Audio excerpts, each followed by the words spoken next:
Bonjour, Capucine Versalotti, ostéopathe passionnée de biomécanique et de mouvement. Aujourd'hui, je vous raconte comment j'ai soigné ma sinusite.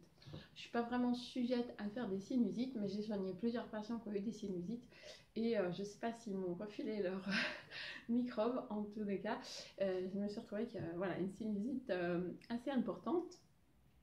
Et le premier réflexe que j'ai eu, c'est de faire un lavage du nez parce que avec un lota, c'est une petite poire, on met de l'eau avec du gros sel et puis on va venir mettre de l'eau pour que ça nettoie à l'intérieur du nez parce que j'avais le nez aussi qui coulait pas mal.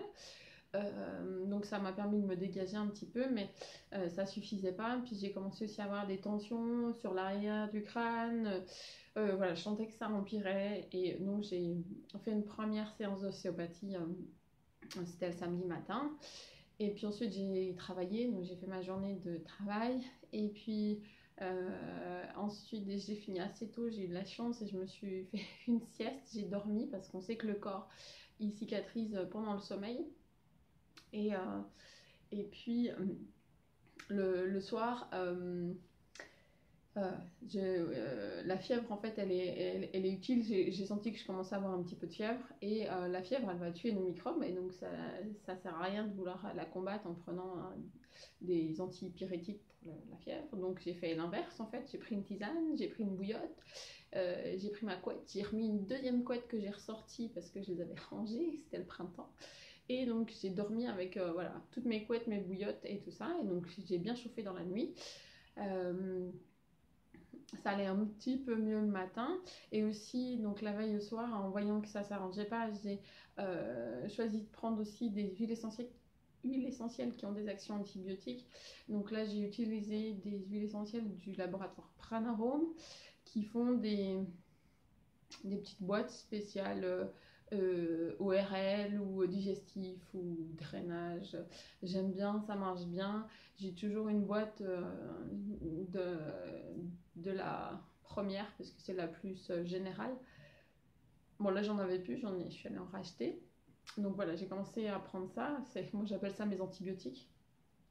Et ensuite, voilà, je me suis mis sous ma couette, bien faire chauffer un petit coup.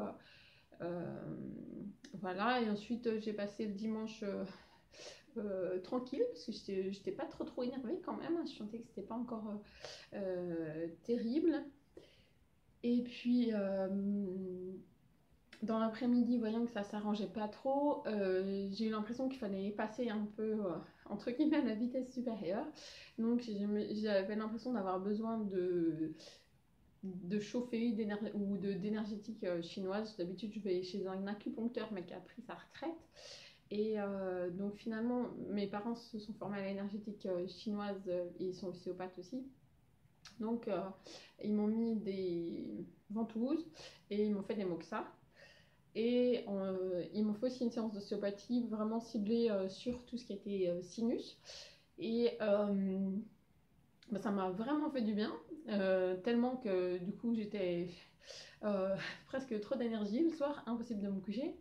Euh, et puis le lendemain matin, j'ai senti que j'étais sortie du, de la zone difficile de la maladie, entre guillemets. Euh, et bon, là, je sens que j'ai encore un petit peu, voilà, la gorge, je tousse encore un petit peu, mais je suis plus au radar et voilà, j'ai ressorti la tête de l'eau, j'ai pu travailler aujourd'hui et tout ça. Donc voilà, c'était pour vous montrer que c'était possible de ne pas prendre des antibiotiques et puis quel choix j'avais fait moi avec mes connaissances actuelles.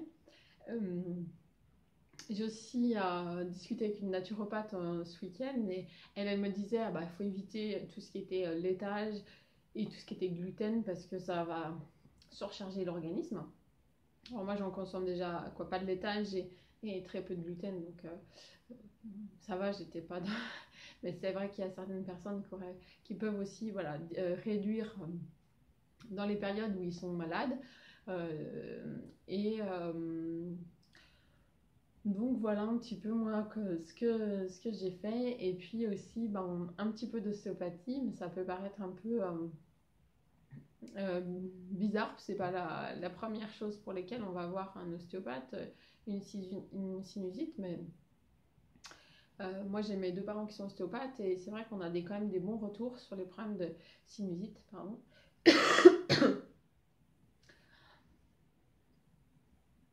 Avec le cas d'une patiente, on a eu même l'IRM avec tous les sinus qui étaient pleins, l'opération qui était prévue.